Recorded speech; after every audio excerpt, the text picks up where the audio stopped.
first time I played, I was like, man, this makes all my spells cost one less. Yeah. This is awesome. Yeah. So I slap it down in a game, and everyone's like, thank you for playing that card. And I'm like, what are you talking about?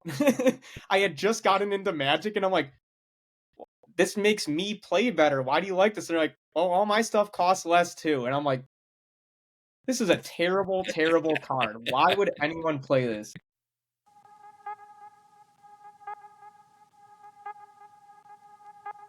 Herzlich willkommen in der Collectors Lounge, der Podcast für jeden Sammler da draußen. Wir haben legendäre Gäste mit heißen Themen in entspannter Umgebung. Hebt die Beine in die Höhe für euren Host, Davis TV.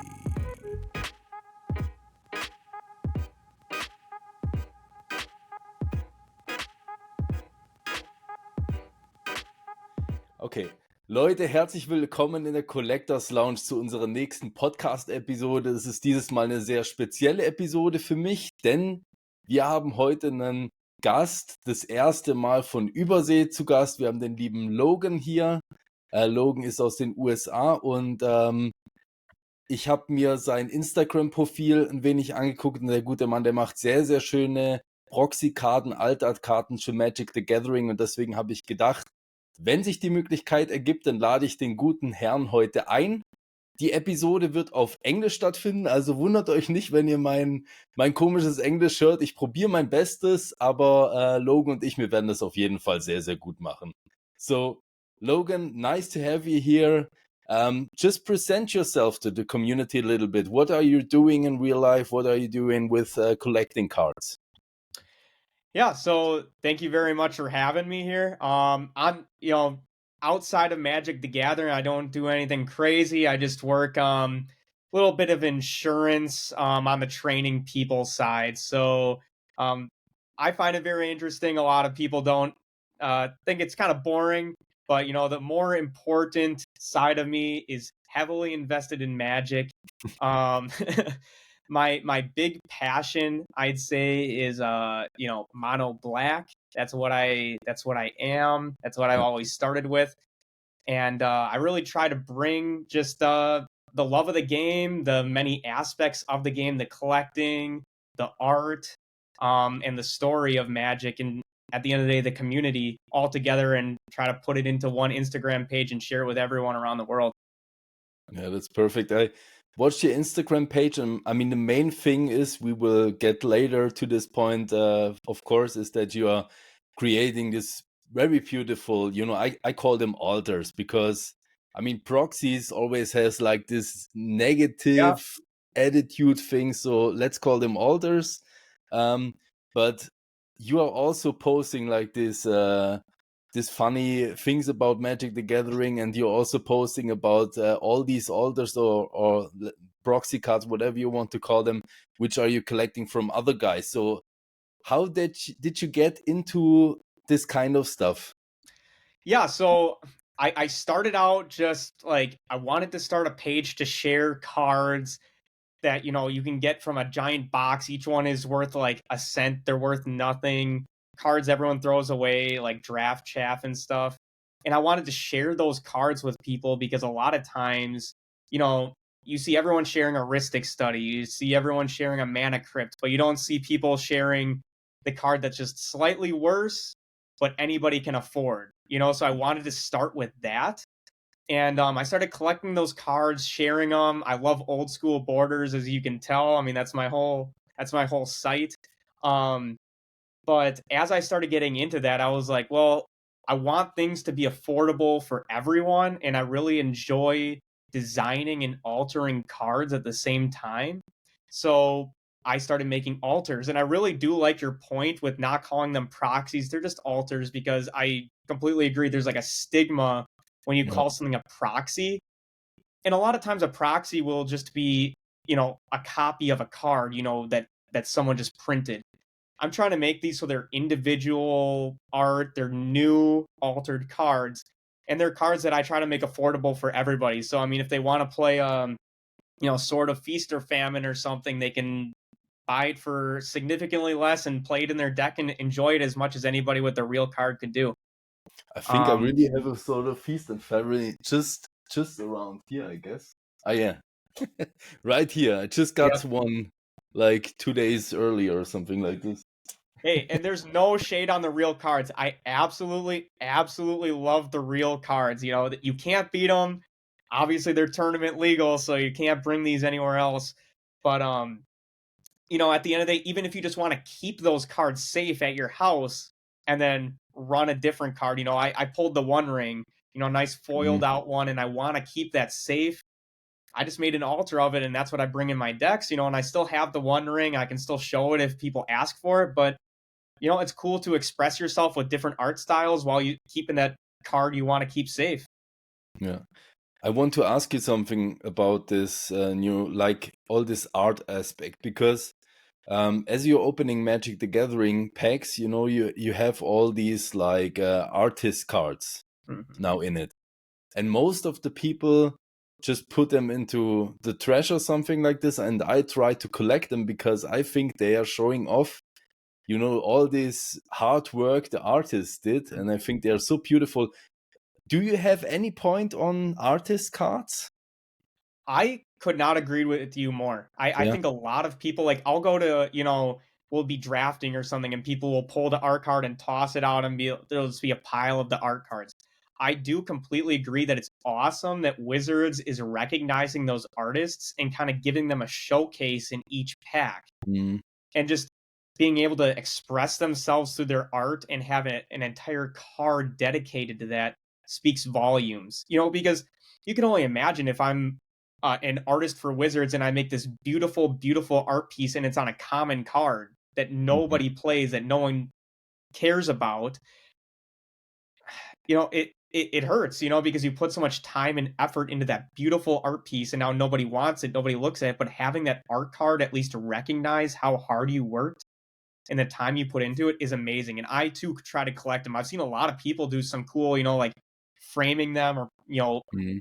putting them onto like tables or something. I think that's an awesome way to thank the artists for how hard they work and recognize them for what they do. Yeah, that's what I think to make you a compliment. It's what's pretty cool. You mentioned it before, so that you're putting like more of the cheaper cards into your the pictures, what you were doing on Instagram, and you just frame them with the picture on its own. Can you say it like that? So you have the card in the middle and you have the picture uh, as a frame as well, and that's what I think it's pretty cool that you don't put only the like the one rings into the picture, so you also have the little bit low ender cards. Yeah, absolutely. I like to just like take cards. I'll just go to like a local game store and just pull a bunch of cards for like, you know, $20 and see how many I can get. And like you said, I like to showcase those art pieces and just, you know, try to find places where they can fit in. I mean, you can fit a card almost anywhere, you know, it just depends on how hard you look for it and the power level of your deck. I think Magic now has gotten so powerful and you can get such a powerful deck like even in a precon Mm, um that it is interesting exploring the lower power levels of Magic in Commander and 60 card formats, you know, such as like Pauper and everything. yeah.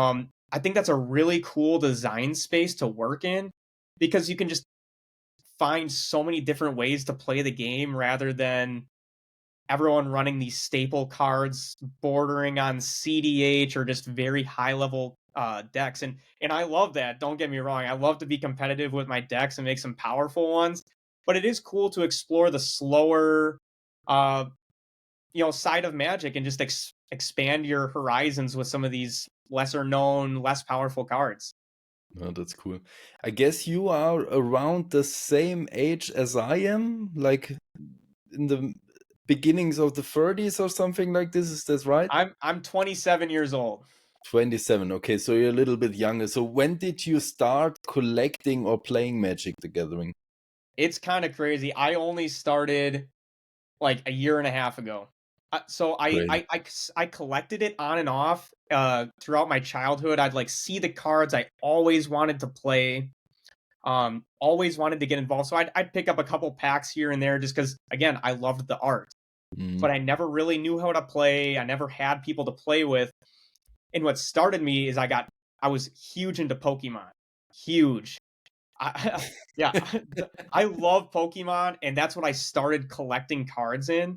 Yeah. So I got my shiny Charizard, locked away, keeping him safe. But you know, I loved playing Pokemon and I loved collecting the cards. But again, there wasn't a big, at least here where I live, there wasn't a big like community playing it. Mm-hmm. And around when COVID started and that everyone started buying every pack imaginable. I don't know if that happened by you or not, but like you Yeah. couldn't find packs anywhere. I was like, maybe I'll start getting into Magic here. Maybe I should look into that. And my brother recommended one of the Warhammer 40K sets, the Mm-hmm. mono black Necron deck. So that's why I am what I am. But I started that and I just fell in love with the game, how it's the higher level of play, the multiple formats, and I was really just able to like harness my passion for it and start really going into the collecting and designing of the cards. Yeah. So as I hear it out, you play most of the time Commander, is that right? And you also play some Paupers, things like this, or? I have dabbled in Pauper. I have a little bit of CDH as well. My main one is Commander, and I also play a lot of Standard on Arena. I love Standard, and I really do like 60 card formats, and Mhm. I think Wizards is doing a good job of trying to push more of the 60 card formats, but especially, like year and a half ago, 2 years ago, people, at least in the United States, only play, like Commander. And Mhm. I know that's generalizing. I love 60 card formats and that's why I play on Arena, just so I can scratch that itch. And I'd love to get more into it in paper as well. Yeah. Yeah, I think that's what you hear around here as well. And if you're going onto YouTube and you watch some videos of the, like bigger guys, it's always based around Commander. That's what I think it's a little bit, like I don't want to call it sad, but I started collecting Magic the first time around 2000 or something like this. It was like Yep. Invasion and Mercadian Mask.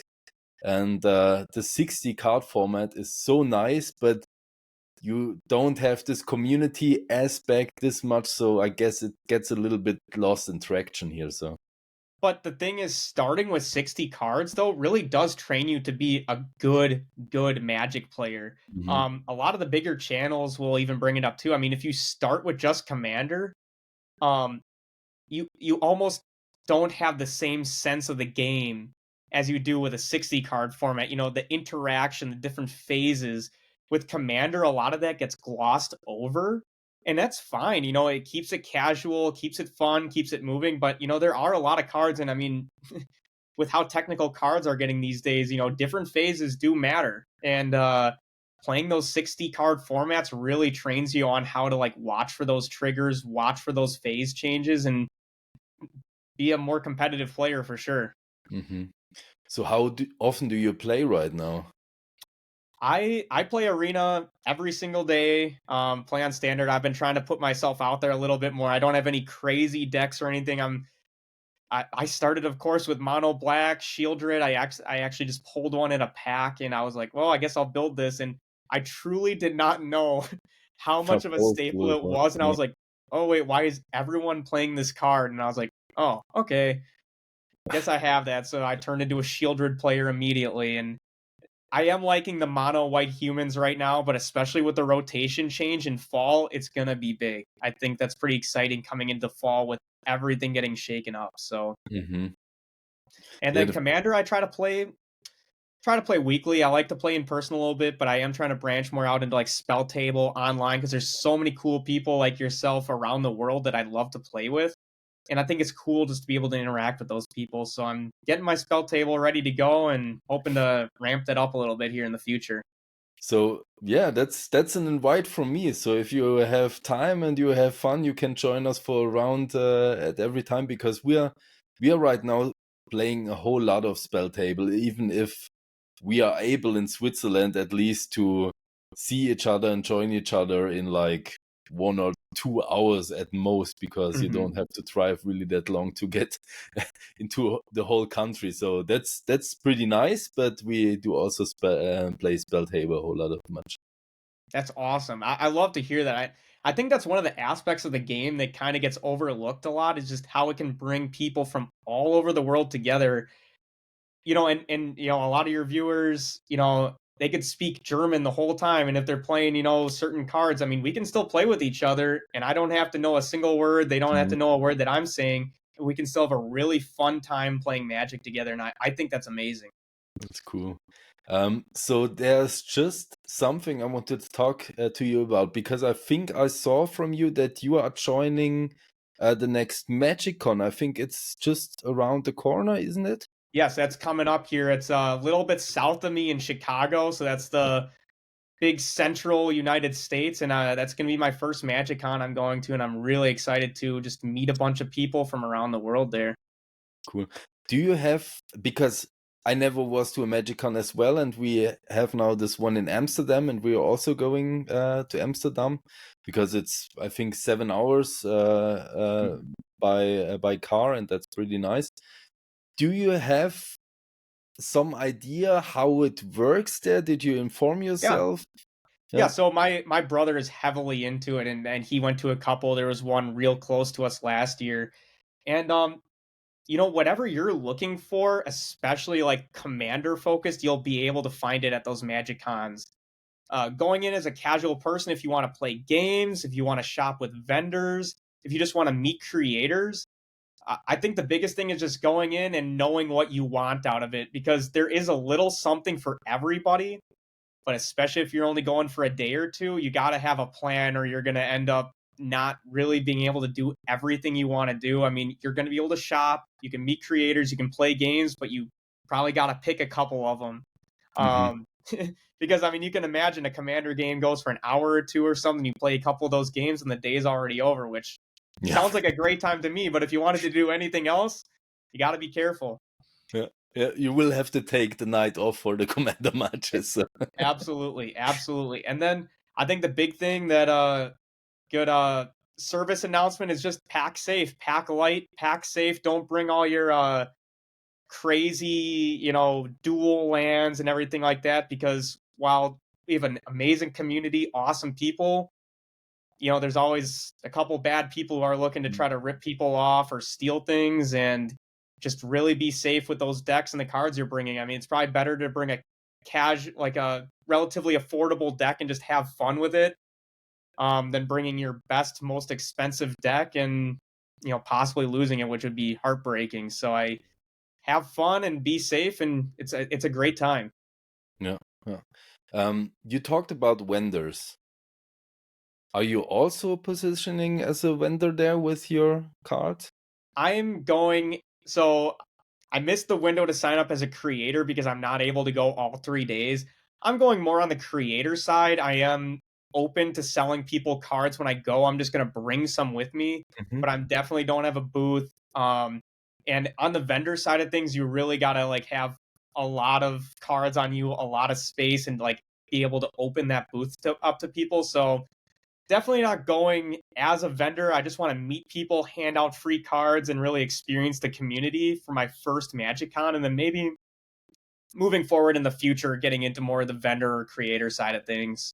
Yeah. You How can about come you? overseas and go Yeah, to Amsterdam as a vendor then. yeah, absolutely. I'd love to. That's on my dream. That's on my bucket list. There is to come over by you guys. So Yeah. hopefully someday I can come and play a game with you guys in person. Yeah, that's pretty cool. I have made like a game nights for I have to think about it's like the third time right now. It will be happening in March, and we have around 40 people here that are mostly playing Magic the Gathering, some of them playing Pokemon and One Piece and stuff like this, but we will play there for 24 hours and That is awesome. I love to hear that. That's so yeah, cool, and just bringing so many people together speaks volumes yeah. to your community. That's Yeah, great. that's it. So you said to me that you have a friend of yours in the UK, and you also had some connections to other peoples in Switzerland. do you know some differences in collecting trading cards from the US to Europe, or I think in the past, so like you said, early 2000s, there were a lot of differences. I think now with just how the internet is, how Wizards of the Coast has kind of brought everything together, I think nowadays it is a lot similar, and a lot of us are doing similar things with our collecting, and just the cards we get. So I'd say now it's very aligned. We're all doing relatively the same thing. But I know in the past there were even different variations of the cards. You know, early Magic cards were different in Europe, just with the Mhm. formatting and some of the art that they were allowed to have, which I think is very interesting as well. Um, but yeah, I at least in my opinion, I do think that collecting is very, very streamlined now. We're doing a lot of the same things, and I think that's cool because there's so many different ways to collect Magic. Um, that we can just do it across, across continents, and find people that relate to how we want to collect. Yeah, that's right. The thing that I think it's pretty funny, which I think we are, if you want to call us like that, we are just like the new generation or Yeah, something yeah. like this, because we are trying to learn from the US about collecting, because many people of us are just brand new to collecting. And I think the hype, we talked about your name before with Logan Paul, brought so many people into collecting from Hmm. any type of passion. If it's Pokemon or Magic or something like this, it doesn't really matter. um but you always see these videos on YouTube, or these stories about like your grandfather having like thousands of boxes stored away somewhere in his garage or in his backyard or something like this. How is it like that? Can you give us some informations? Do you know some people? That is something that a lot of people now are looking for. So like you said, Magic the Gathering was around like 1996, 1997 here in the United States, and it was big. It got big pretty quick, but people were buying packs and throwing them in boxes for me like as a kid. So you grow up, move out of your parents' house, and they stored those away, and now you can I don't know how much garage, like, people will sell stuff in their garages to people on the street. um, and every once in a while, I try to walk around, and if people are selling, their kids' stuff, sometimes they'll be selling a whole box of Magic cards for a couple of dollars because they have no idea what they are. Mm, They want them out of their basement because they're taking up space, and those are the finds, those hidden treasures you're looking for. I mean, like you said, since it's relatively new, in the European markets, that probably doesn't happen very much, but Pokemon cards, Magic cards, stuff like that, you can find a lot of them in garage sales if if you look for them. I mean, now after like the whole COVID push, I would say a lot of that is gone, mm, just because people started posting it on Facebook, on the news, all over everything. Like, hey, if you have these cards, they're worth a lot of money. But especially back then, like 2 or 3 years ago, you could still find an entire box of Magic cards for a couple dollars and find insane cards in there, for yeah, sure. that's crazy. But now it's a little harder with how the internet is. Yeah, we don't have these garage sales at all. Yeah, that's we America for you, right? We have way too much stuff, and we end up selling it on the street and everything. Yeah, I think that's Yeah, so that speaks cool. a If you lot. watch these videos, they are just like I don't know, some passion on its own, because the people, they inform themselves and they're buying like mugs and puppies, and I don't know what else they are getting in the garage sales from the other person. So I think that's so cool to watch. We just have like flea marts or something like this, and maybe Hmm. you can find something there, but Yeah, and you can find those there too. You used to be able to find good ones, but again, they look those up in their shops too, and they go, "Oh, I have $1,000 old Mox card or something." yeah, So it's hard to find these days, but you can still find some gems out there. You just have to put in the work and the time. yeah, that's pretty funny. We talked about next week. So next week is Super Bowl. Hmm. And you said yourself that you're like a kind of bigger NFL fan or NFL supporter. Do you also collect sports cards or other card games? I did a very little bit as a kid. Baseball cards I was kind of into. again, I was so young, I probably didn't really know what I was handling. I did a lot of Yu-Gi-Oh cards and baseball cards as a kid, and I do think exactly what you said. My parents probably boxed those up and sold them at a rummage sale, at a garage sale for little to nothing. So it hurts me to think about that. And I have not gotten back into baseball cards or sports cards in any way, just because I think about how much I probably had as a kid, and now they're in someone's hands selling them on eBay for a lot more than I had them for. Yeah, yeah. Because I think that's so interesting. Many people here in overseas are pretty much into sports cards. I like collecting basketball cards, but because I'm a little bit more into basketball. Yep. But you don't really have like this connection over here. You like a player, you like a LeBron James, or you like someone else, and you are most of the time like collecting these individuals. But I can just imagine if you're in the States and you have your team just around the corner in Milwaukee or something like this, and you uh, like to support this team, you can just collect, items and cards and stuff like this from just a team that you're really binding to and really connected at. Yeah, and I think a lot of I've been seeing like you said with the Bucks, that Milwaukee Bucks down there. I mean, there are a lot of players who are aware of these cards still, and they will go out of their way, to try to sign cards or take pictures with their cards with people who own them. And I think it's really cool that um a lot of those players are around our age. They're aware of the trading card community, and they try to. A lot of them are pretty open to it and like to feed into it a little bit. Yeah, that's so cool. That's so cool. That would be the dream for me because I'm collecting someone very special. I don't know if you watched the Detroit Pistons, in the Mhm. 2003, 2004 era, something like this.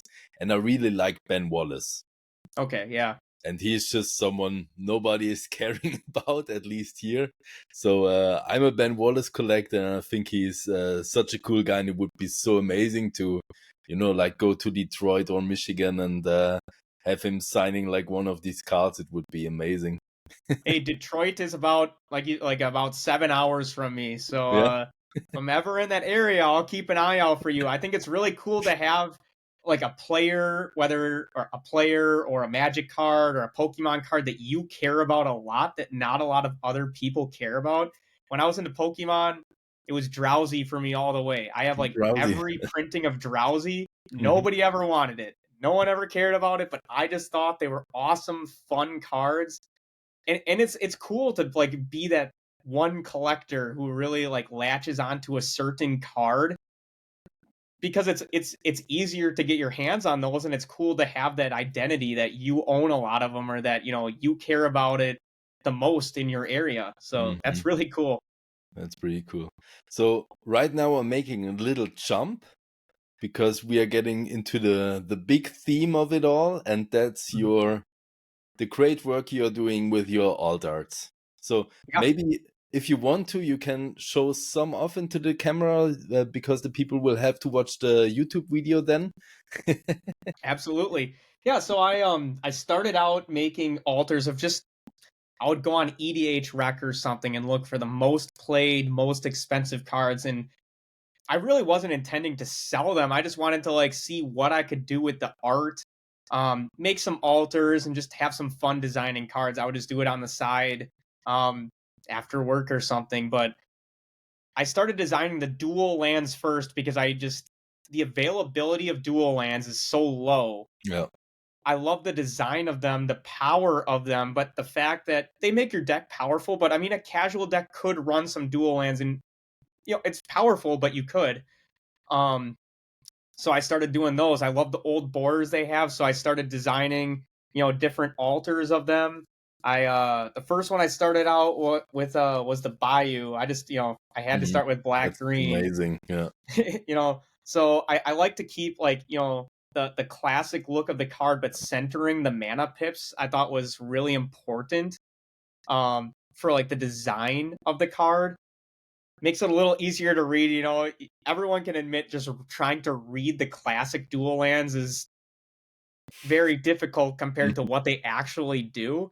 and kind of simplifying it and letting the design of the card and the art speak more than the text was really important to me. But also not being textless. I know there are textless dual lands, and I think those are beautiful too, but I wanted to maintain, the classic border and the box. So after I started designing those and really seeing the excitement people had over these cards, first thing I did is start scrambling to try to find a way to print them and everything. Um, because I didn't imagine so many people would be excited and want them. I had a bunch of orders from Germany, actually. I've Yeah. had probably 20, 30 orders of dual land sets to Germany, and it's great to see them all go there. So maybe you'll see them at a game night sometime. But after I saw that excitement, I started making some of the pain lands, shock lands, and I'm just starting to roll those out too. Um, they have more of I still maintain like the old border look, but they have more text, more of like the modern wording on them as Mhm. well.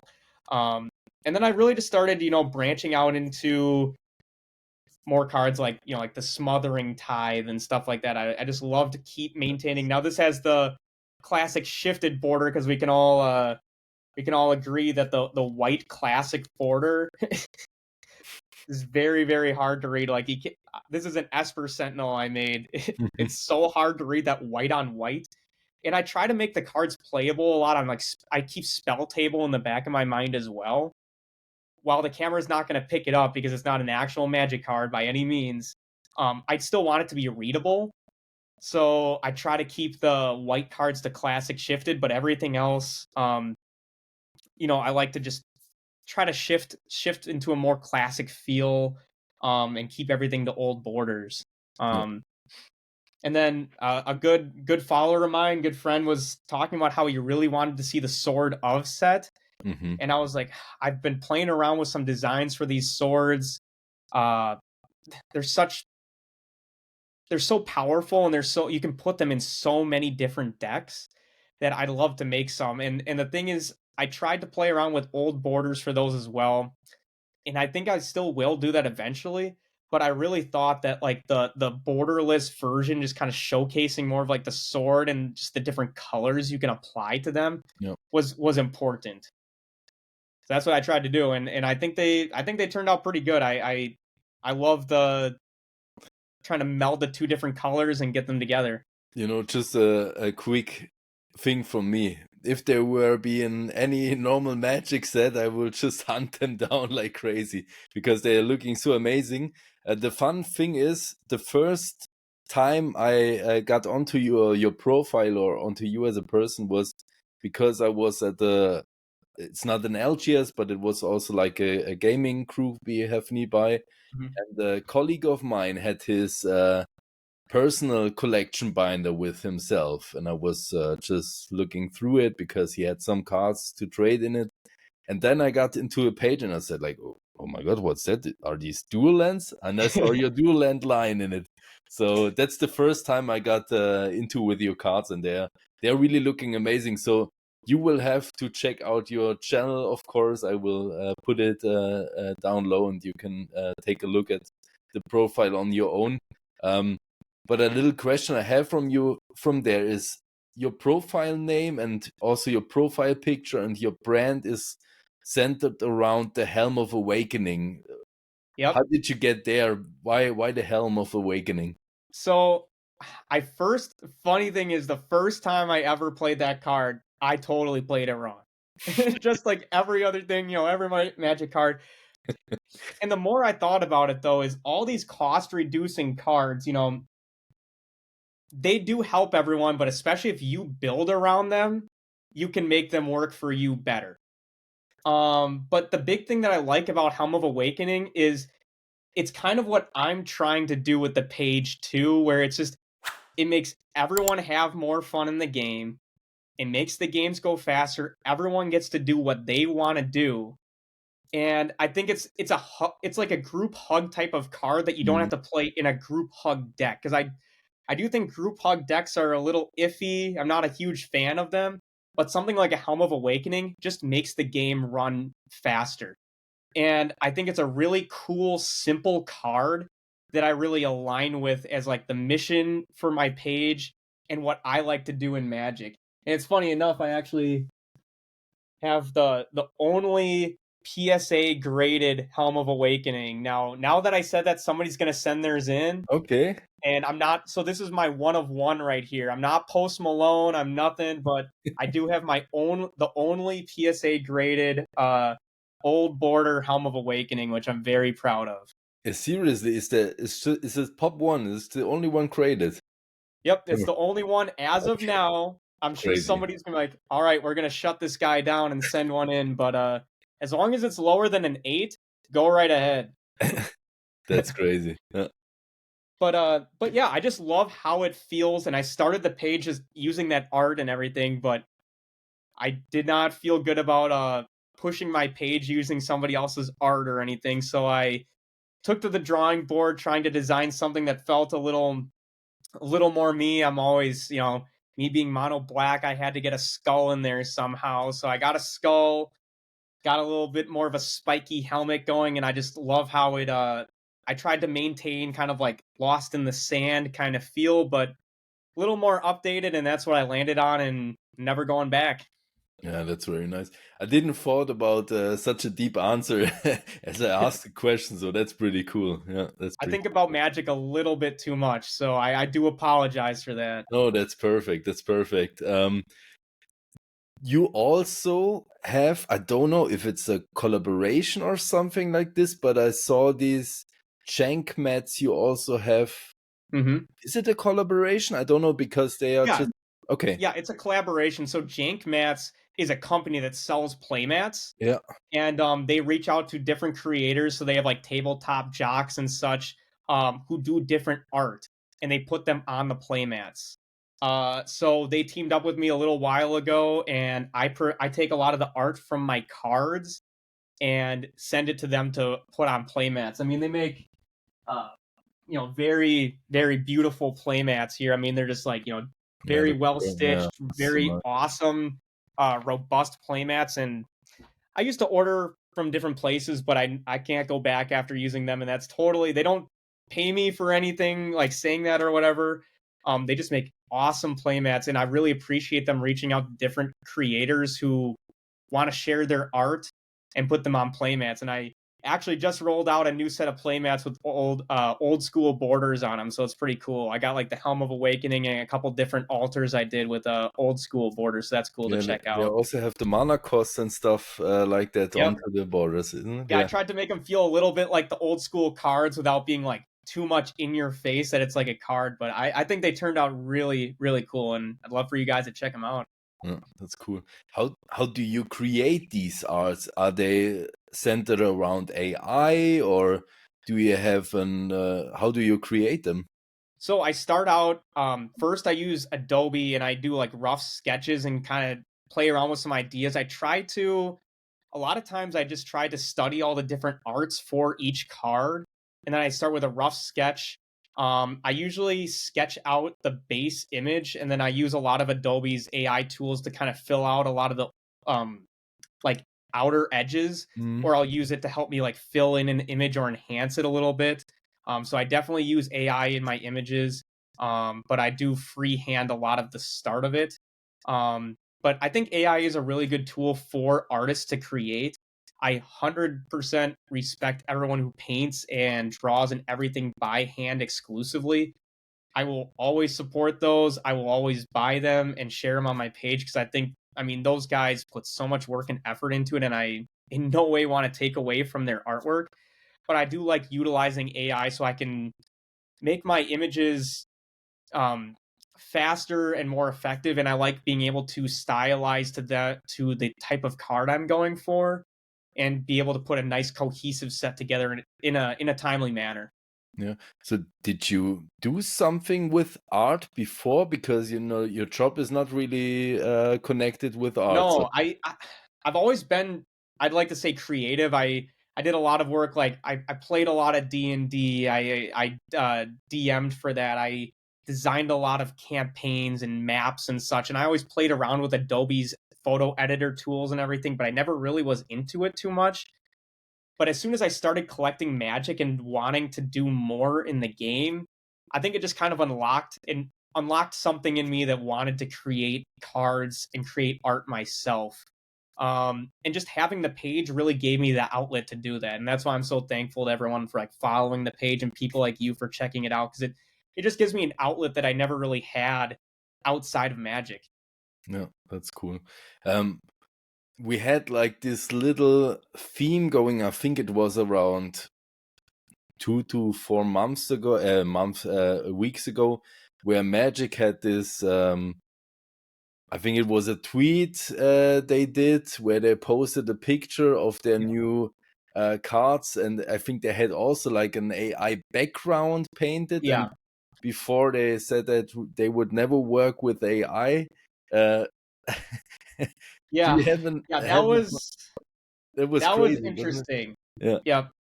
I think that I don't think that any like source material or anything should be used with AI. I'm definitely not trying to put myself out there as a creator for magic or anything like that, like, art wise.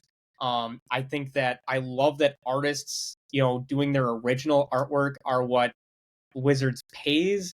They deserve every penny of that, whether it's D&D or magic. I don't think AI should be used in the generation of those images.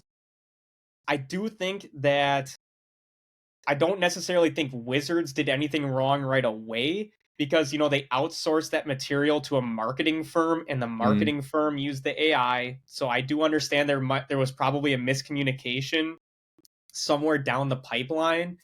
But I do think the marketing material, especially if it's just being shared to Twitter or something, it's okay to use it, like you said, the background was AI or something.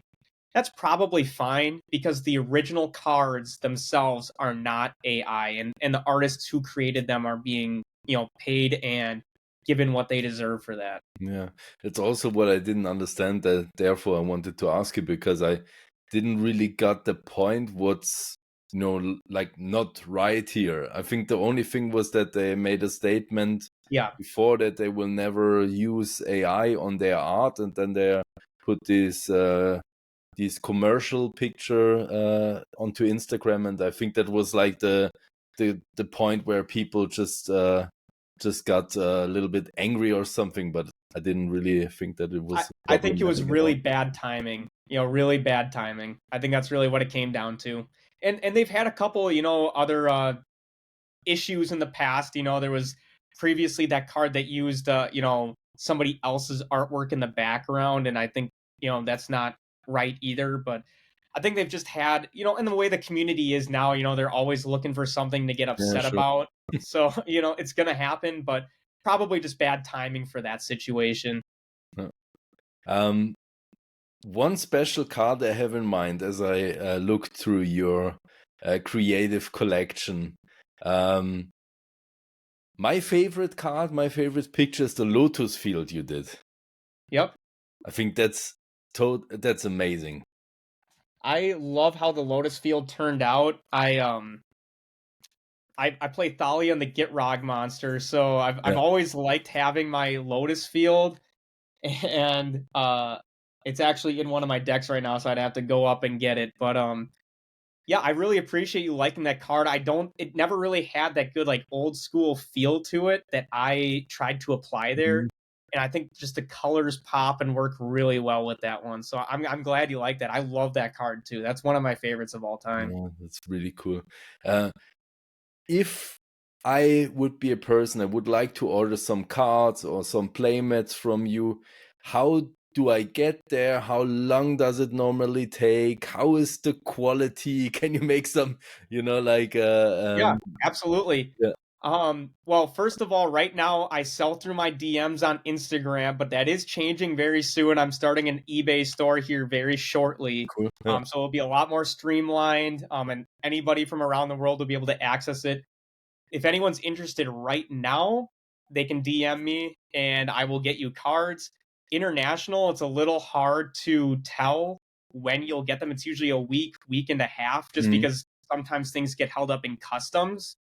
But typically within the United States, I can get them about a week. Um, again, I have people order custom cards. So like if I'm ordering a one-off, it might take a little longer. But if it's a dual land set or a sword set, I can get them out a lot faster. But I love printing custom cards for people too. If they want a single card, I'll get them there. Okay. Um, but yeah, I have links in my bio that take you to Jank Mats.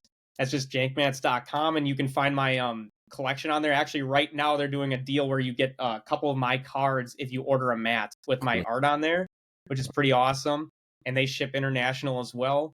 And then I will keep everyone posted about my eBay store. But right now, everything is in my bio at Helm of Awakening, MTG. And yeah, I try to get these cards out as fast as humanly possible. I print them here in my town, and then I get them to you guys right away. And the quality themselves, I mean, it's printed on the same, like, relatively same card stock as an MTG card. Obviously, they have like their own special card stock that's like copyrighted, so you can't actually get that. But this is like that German, I forget what it's called. It's some kind of German card stock, some type of cardboard they use. So it feels, bends, works the same thing as a Magic card, and it's the same thickness. So I think they feel just as robust as a Magic card. And I mean, I sleeve all my decks, so maybe if you keep them unsleeved, it might not be the same. But as soon as you sleeve this thing up, it feels and looks the same. Cool. Very cool. Do you have on your own a favorite card of yours that you created? I bounce around because I almost feel like every time I create one, it's my new favorite, and I really want to get it out there for people. But I really do like my Smothering Tithe. That was one of my favorites. I have a playmat with that art on it, and I don't think too many people wanted that one, which I was surprised with. But I love how the art turned out, and I really do enjoy how my new planar portal came out. I think that one was really cool too. But I'm always trying to upgrade my tools, upgrade how I'm working so that I can try to create better and better art. Last one I'd say is one of my favorites is that Jeweled Lotus. I think it turned out very beautiful, and it just has to me just has that classic Magic feel. With the old school border, it's very stylized image, the old school look, and I love how that one turned out. Yeah. As you talk, you really you feel like the passion you have into this. That's Thank you. very Yeah. cool. You Thank you. can put out some work and just do it for, I don't know, for making some money besides or something like this. But I really, feel like the passion you have for this game, and that's pretty cool. I really appreciate that a lot. And I mean, I keep seeing the prices that I sell some of these for, and I feel like I got to bring the price up at some time, but I honestly sell them like for little to no profit. I just like getting them out there. Mhm. And I appreciate every single person who's looked at them, bought them, even just you for talking about them. And I just love sharing this art and this game with people, because at the end of the day, I just want to be able to, for people to play more and experience more of the cards that they might not be able to get or just want to have. Yeah. So I will try to close the whole thing up right now and get ourselves into, like the last bigger point. We talked about the altars right now, or the proxy mart or something like this. And as I said, you bought some on your own from other persons. Mm-hmm. How big is the, like altar market in the US? Because here you have some people who have like colored sleeves or something like this, where they have some different arts on their original cards. But altars we see not that much in Europe. I think it is becoming much bigger now.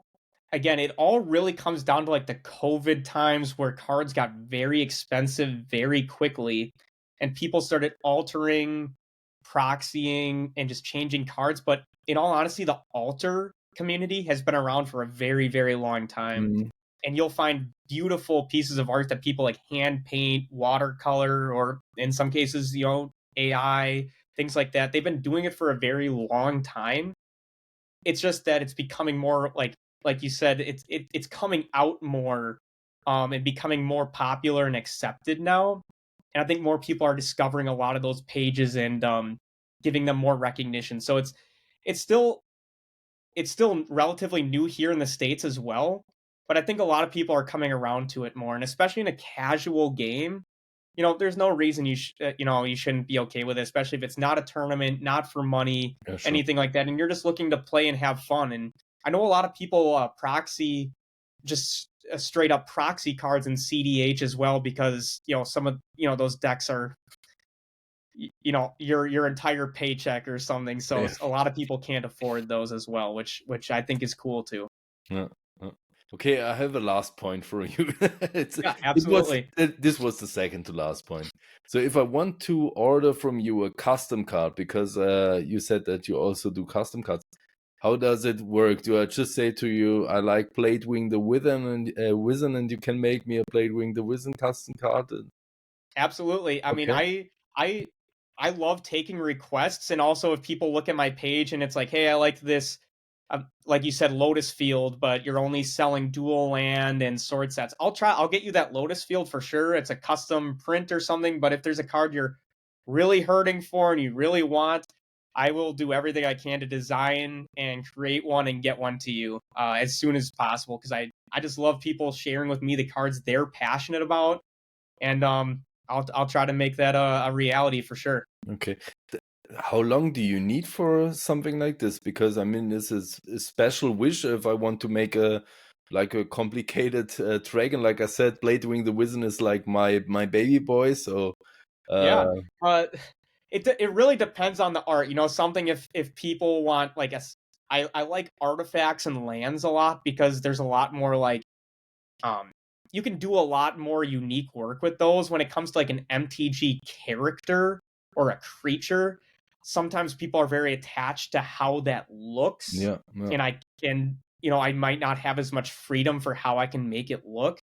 But at the same time, I still like to do alters of creatures as well, and I'll do everything I can. So the time frame can range from 2 to 3 days to 2 weeks. It just depends on the character, the card, and also like the style that we're going for. But I like to work personally with people, and if there's something they're really passionate about, I will make it happen. yeah.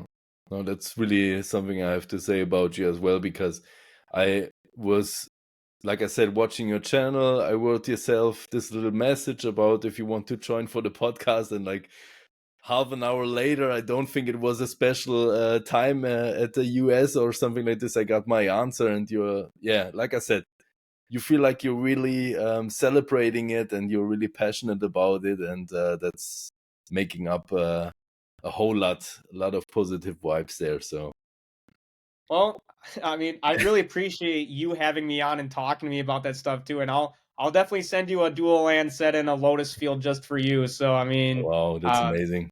I'll get those to you over there. I'm excited for you to get them, and I just appreciate you giving me this platform to talk with like-minded people and awesome creator like yourself. Thank you very much. So Logan, thank you again. It was very nice time we had. I give my guests the opportunity to like make the final word or make the final statement. So if you have to say something to the community, it doesn't really have to do with magic or something like this. You can also talk about some like life statement or something like this. Just put it out into the world. Yeah, I mean, all I can say is, hey guys, we're all part of a global magic community, so let's keep it fun. Let's keep it friendly, and meet me out there on Spell Table. Let's try to jam some games, and yeah, thank you again for all your support, whether you're just liking the page, looking at it, or just listening to me talk. I appreciate all you guys, and for having me on.